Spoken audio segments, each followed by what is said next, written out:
Okay, so yeah, hi everyone, Matt Clack. So I'm the Extended Realities Development Manager for the Activate Learning Group, and a fun job title, unusual in my previous experience, but basically what that means is that I manage a team within Activate Learning within the Digital Education Development team, and the Digital Education Development team looks after all of the digital material that goes up on our virtual learning environment, on our learning management system. So whether that's animations, videos, e-learning, web pages, whatever it is that's being produced to support learning within the organization.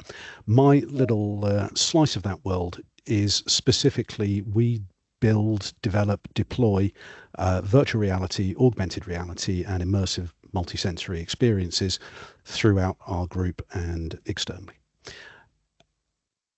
The advantage we have, being part of Activate Learning, we are quite a large FE group. So we have 7 colleges, over 20,000 enrolled learners, and quite a decent pedigree in producing all kinds of learning materials. So where we benefit is that we can take all that learning that comes from our more sort of traditional learning technologists and learning designers and feed that into the creation of these XR assets that we produce.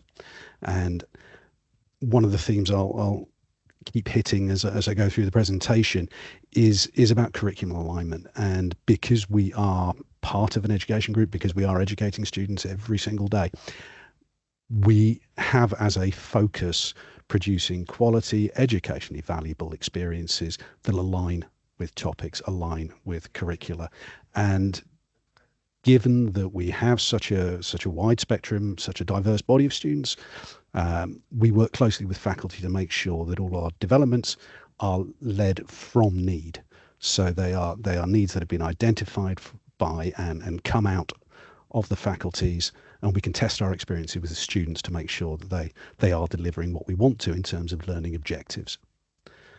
So funnily enough, Desi provided the perfect sort of line to lead in onto my presentation, which is cool tech is not enough. So I'm going to give that Desi. There's a fairly wide acknowledgement in education. Certainly, everyone we spoke to, we were at the GIST conference ourselves in Birmingham. XR is a fantastic technology and offers a lot of potential for education, for learning. The way it helps students engage with material, the different options it gives for engaging with material, the interactivity, the retention benefits that are gained by, to some extent, that gamification element, the instant feedback on activities that you can introduce through a well-designed experience, all has a tremendous potential to help students quickly and effectively grasp complex material, complex topics that they need to learn. So hopefully that bit's not news for anyone. But where we come into, and the point of this session is cool tech is not enough. Just having the technology on hand to deploy does not mean it will become an effective educational experience. The fact that your institution might have a few VR headsets floating around does not mean that just popping the students in a room with them and letting them go wild on Beat Saber or any other popular apps will actually help their education, help them engage with the topic. So we tend to operate from a few key perspectives. Everything we either build as an experience or recommend. So we'll see in a second, we've produced an XR catalogue for our group. But everything we build and everything we recommend to teachers has to be contextualized. So it is always aligned, it is always purposeful. And what that's done is that's helped us gain engagement from our academics, from our teachers, where they might have viewed XR tech as a gimmick, as the equivalent of bringing a board game in for the last week of term, rather than it being just another educational tool albeit one that you might not be used to, that might look very whizzy, but it is just another educational tool.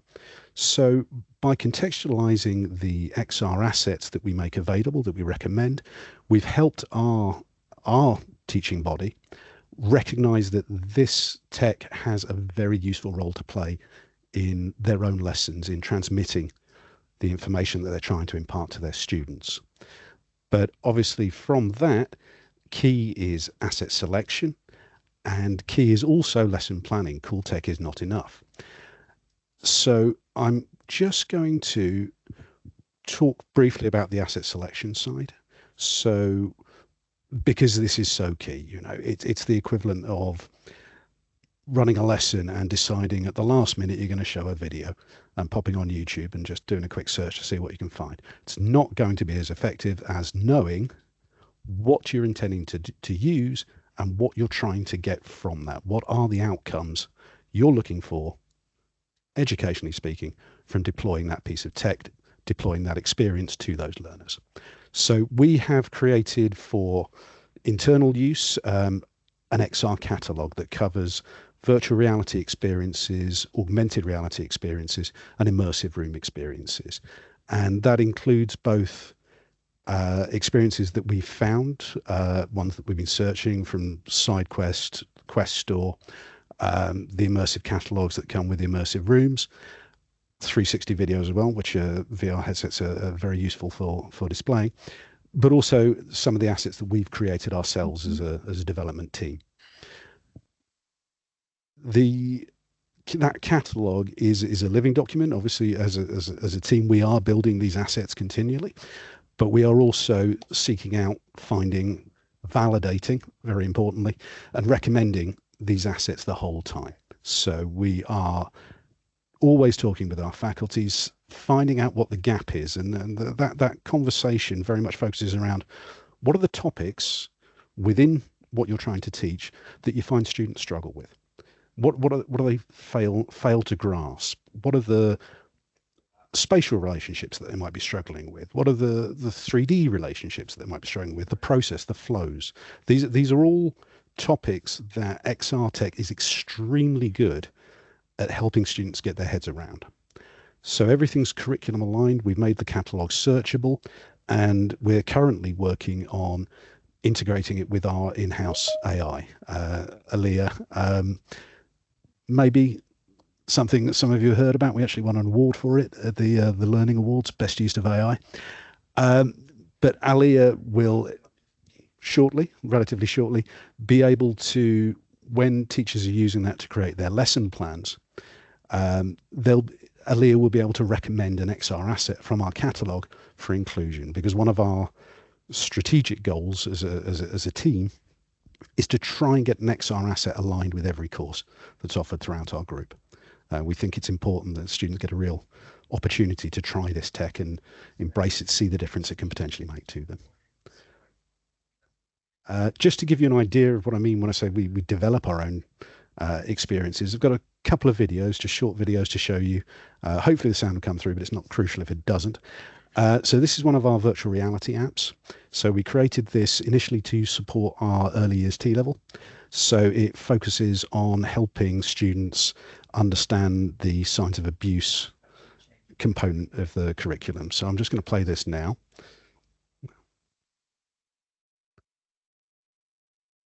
Hopefully. There we go. Welcome to our early years VR signs of abuse experience. Based on information from and accredited by NICE, this VR app is designed to support the specifications of the NCFE education and early years T-level qualification. Using your headset and controllers, students can get up close with our virtual child, investigating some of the visible warning signs of child abuse. Using animation, the app demonstrates examples of physical injuries, behaviors, and signs of neglect that indicate a child is at risk of abuse. Using the virtual dummy, students can also view areas of the body where accidental and deliberate injuries are likely to occur in young children. This app allows students to get hands-on experience and engage with the material in a way that encourages empathy and knowledge retention. Only two controls are used in this app: holding the trigger button to pick up the child and tapping the interface with the virtual pointer finger, making it a seamless experience for even first-time VR users. Tutors will also receive a lesson plan to support the experience. Thank you for watching. We look forward to welcoming you. So hopefully the same came through on that. But that's an example of the kind of thing we build in VR to help our students. And there's a couple of the themes around purpose, around context that come through quite strongly in that. And hopefully the nature of it comes through as being something you can see how teachers could use that to help students gain a better understanding, gain a better visualization of what is a complex and very important topic for them to understand. There was a brief flash at the end there of our lesson plans. I'll talk about those in a bit more detail in a second. We move on to the next. So this is an example of one of our immersive rooms. Welcome to our Spot the Hazards immersive experience for electrical installation. Based on information provided by industry experts, this immersive experience has been designed to support learners in identifying possible health and safety risks around the workshop. All of this can now take place in a secure and engaging environment. Transport yourself inside 3 of our workshops, where it's up to you to spot the health and safety hazards inside the space, to keep the site safe and secure. Touch the wall where you think there's a hazard and find out information on why certain objects and areas could pose as a health and safety risk. Test your knowledge with industry-specific questions relating to COSH regulations, slips and trips in the workplace, and PPE equipment. This experience allows learners to become more confident and vigilant in identifying risks in different workshops, all whilst being engaging and immersive. This way of learning increases learner motivation and learner retention. Tutors will also be provided with a lesson plan to support them and their learners with this experience. We look forward to transporting you on site. Okay, and the final one that I'll show you is one of our AR apps. See, Angela, you dropped some very good questions in the chat there, which I'm looking forward to answering once we've finished this bit. But so I'll just show you this last video, which is one of the augmented reality experiences that we've developed for our faculty. This one's for land-based synovial joints, if that rings a bell with anyone. And another great question that I'll get onto in a second. Let me just play this video and then we'll...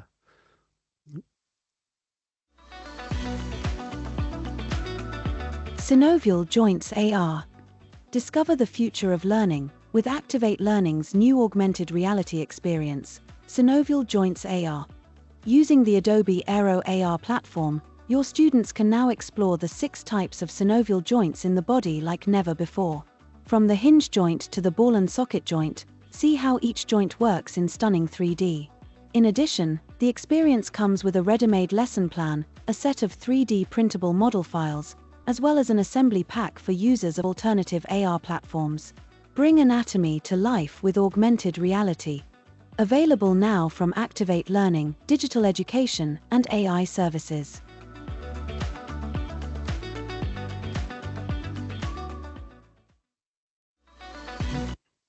So that there we go. So that those 3 videos just showed you. So the 3 core techs we develop in, and the thing that hopefully you'll understand why this is the next slide. Everything we develop with a lesson plan.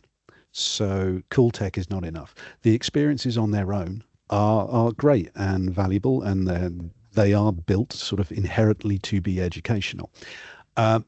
But it's the lesson plans that really help our teachers embed this stuff effectively.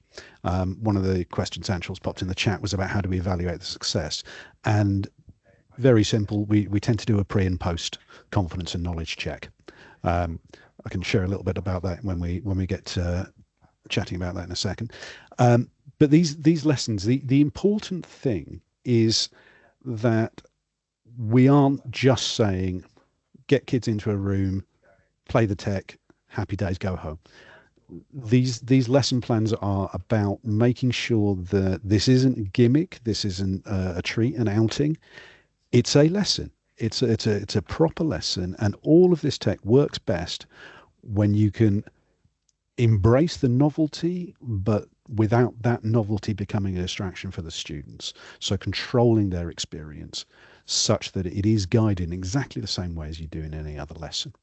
And you'll hopefully it's legible on your screens, but just to one of the things we do with these is we blend the technological experience with the classroom experience.